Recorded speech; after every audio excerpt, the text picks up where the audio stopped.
Hey there, interwebs, and welcome back to How Fascinating. I've previously gone on record saying that I have an irrational love of minotaurs, airships, and space elevators, but now I'd like to make one more addition to that list. Forklifts. They're great. They're like backwards cars, and I'll get to what I mean by that in a moment.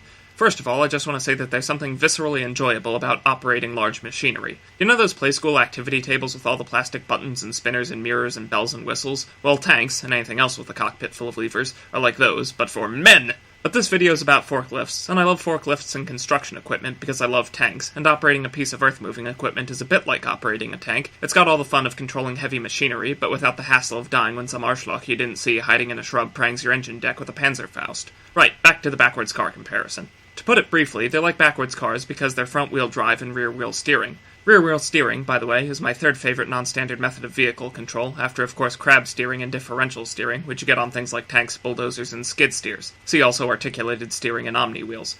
Going even further, forklifts are more like backwards tractors because they have their big pair of wheels in the front. This is all kind of weird, but that's why I love them, and rest assured there is a method to the madness, and to my mania.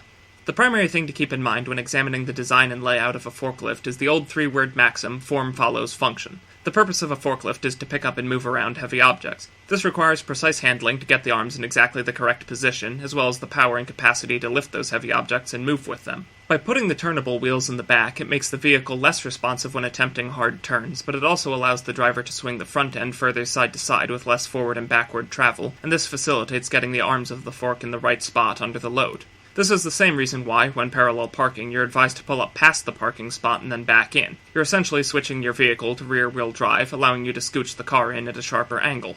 It's also easier to design wheels to bear heavy loads if they don't have to articulate, and the front wheels of a forklift are the ones under the greatest load. This is also why they're usually bigger than the rear wheels. By making the front wheels larger, you get a wider margin of error for tire pressure as well as more space to distribute the force of the load. The bigger the tires, the less likely you are to have a blowout when lifting heavy objects. That's why forklifts use rear-wheel steering, and they use front-wheel drive because they use rear-wheel steering. It's much simpler to power the wheels which don't articulate than the ones which do. The front pair of wheels are also much closer to the point of balance, and when you're designing a vehicle, you generally want the power right up under the center, so to speak. Basically, because forklifts are so damn front-heavy when they're under load, everything about their design needs to be laid out back to front, semi-literally. The big wheels with the proverbial oomph go in the front where the weight is, and the smaller, delicate wheels go in the back where they also give you precise control of the front, counterintuitively.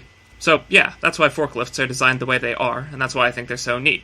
It's a short video today, but then again, how long do you really need to say that forklifts are cool? Anyway, thanks for watching, and have a fascinating day.